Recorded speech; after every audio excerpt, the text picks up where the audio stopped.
Bill Clinton first came here in 1992 at the Steak Fry, and I remember what he said. He was going to build a bridge to the 21st century. And boy, did he. As President of the United States.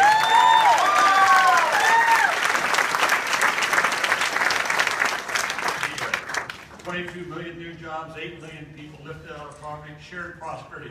While we were making prosperity in this country, the country was economically growing, we had shared prosperity. We didn't have this huge gap in the rich and poor in this country. The middle class was thriving. He indeed built that bridge. And it's too bad that 8 years George W. Bush began to tear it down and build that bridge to nowhere. Right. So it is with great honor and great joy I introduce our great friend, a member really now of our Iowa Democratic Party family, both he and Hillary, President Bill Clinton.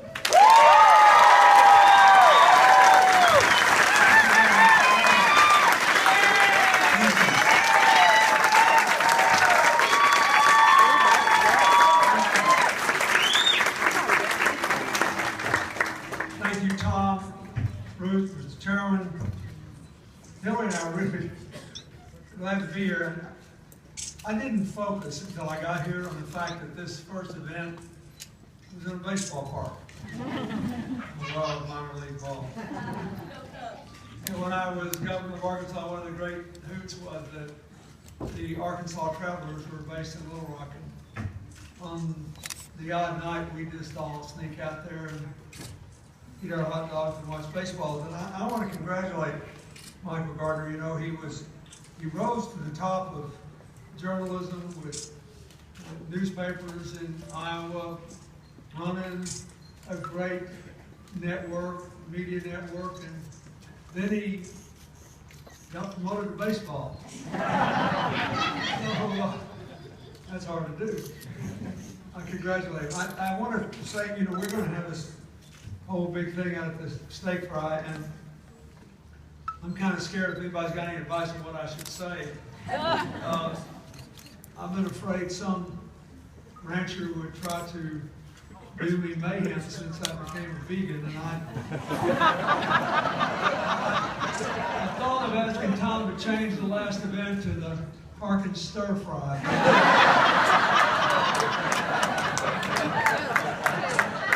He wasn't too interested in that. And you know that you probably think my feelings were hurt about that. She'll also be accompanied by her.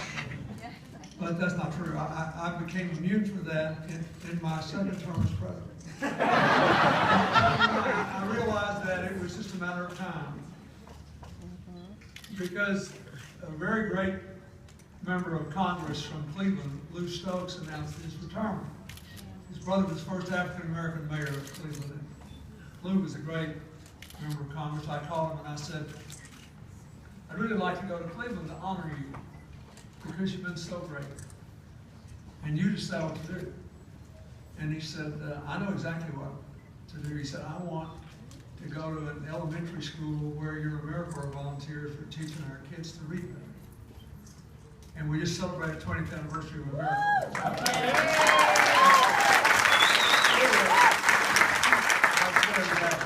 So we go, nice little school, little auditorium, elevated stage, Lou speaks, I speak. We go down on the floor, we start shaking hands with the kids, beginning with the 6th grade, working down to kindergarten and 1st grade.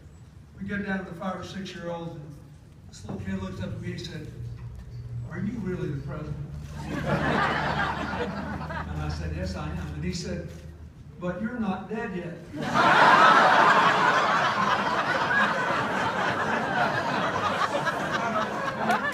You know, I think President Obama may have changed some of his preconceptions, but really all he knew about presidents was, you know, Watson, Lincoln, and Jefferson. And the president was an old dead white guy. So I have to tell you, I'm not dead yet. I'm grateful. The favorites can say whatever they want. I'm glad I came to the Steak Fry. I want to say two things briefly. First, we're here to thank Tom and Ruth. Ruth served in my administration as head of the Overseas Private Investment Corporation. There's no telling how many American jobs she created. and opportunities that she made possible.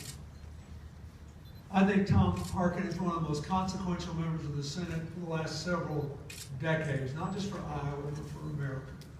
And I would just like to, I'd just cite two things. First of all, he was my most passionate, ardent, not only supporter, but in his inimitable way, pressurer in trying to put an end to global child labor abuses. And I will never forget, there's no telling how many times Tom Harkin talked to me about, have you done this, have you done that, have you done the other thing, you know what's happening in this country or that country. You should be really proud of it. It didn't stop him from advocating for agriculture or rural development or labor rights or education, all the things he was for every day. He just took it on. He didn't have to do it. It was totally optional. Nobody here would have ever voted against it if he hadn't done it. And I'll never forget that. Second thing is, I was always amazed at the extent to which he knew, delved into, and came to the right place on the details of anything he was interested in, whether it was scientific or technical research, or his passion and interest because of his family history in the American with Disabilities Act. After the act passed, he was leading the fight on the floor of the Senate with Bob Dole in a wheelchair for the international treaty. And when I was president, we had one of the most memorable days I had in the Oval Office was when Tom Harkin came and we called his brother on the telephone the first time there was technology available for people who couldn't hear and engage in a telephone conversation. And I looked at Tom when he was talking to his brother and I was talking to his brother, and I thought, this guy's been working for decades for this. That's the kind of job he did for you. Then at the end of my tenure, we finally passed what I consider to be one of the most empowering pieces of legislation that occurred in the 8 years I was president, saying that people with disabilities who went into the workforce, but who had to have Medicaid coverage to cover massive care costs, didn't lose it all if they took a part-time job or if they took a job that just paid a few $1,000s a year. The taxpayers were all still going to be better. You're still going to be ahead if somebody takes any kind of job they couldn't have before and they pay.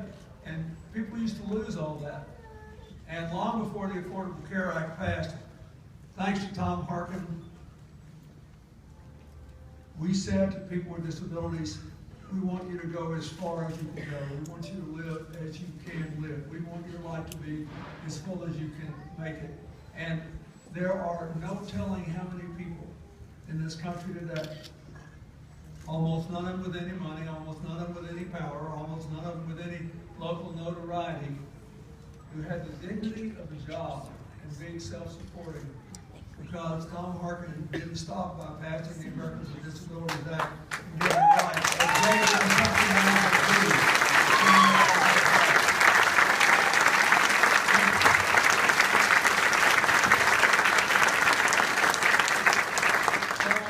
Thank you for all those 40 years and for letting us be a part of it. Thanks for letting me come back here in '96 and take up for you when they were trying to take you out. Thank you. That was part of the 36-hour period in that 8 years when my numbers were better than Tom's and I.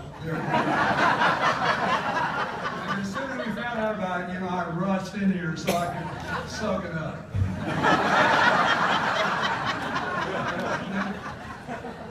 Final thing I want to say is this about Bruce Braley's race. Half the Republicans in America that running for Senate are running against Harry Reid. And a lot of what they say, I think it's just flat out wrong, but the most interesting thing is why their leader, Mitch McConnell, wants to be the majority leader. And so I'm not going to attack him, I'm just going to tell you what he said. he went to a secret meeting organized by the Koch brothers and told them he wanted to be majority leader because once he got to be majority leader, the Republicans would be in full control of our budget. And they would use every budgetary item to put what are known as riders on it to repeal everything that's been done in the last 6 years. And maybe what's been done in the last 30 years. And then he said, he promised them that if the president vetoed these efforts, they would shut the government down then, once they had a majority in Congress, over and over and over again. That's what he did this year, after the government shut down before. So I think it's kind of funny, you know, if I were Bruce's opponent and I was going to attack Senator Reid, I believe I'd tell him what my leader was going to do and how proud I was of it. I'm just telling you what he said. He also said that in 30 years of public life, his worst day, in 30 years as a public servant, was the passage of the McCain-Feingold campaign finance reform, which, as we all know, basically said we don't want anonymous black baggers trying to buy elections in other people's states without even fessing up to who they are and how much they spent. Now, whether you like McCain-Feingold or not, it occurs to me that 9/11 was the worst day. It occurs to me that the financial crash was the worst day. Yeah. I bet there's lots of days you can remember over the last 30 years when our America were having a tough time. And what does it say about Bruce's opponent and their party and what they want to do that they elected as leader a guy who really thinks the worst thing that ever happened was an attempt at campaign finance reform, which the Supreme Court later neutered. Now, I want you to laugh, but I want you to work. Look, you'll witness things when we show up. You know it, I know it, everybody knows it. We owe it to Tom Harkin. We owe it to the legacy that he and Ruth have given to make sure that he is succeeded by someone who will keep us moving forward. That's really why Hillary and I came today, to say thanks and to say that's how to honor Tom best. God bless you. Thank you.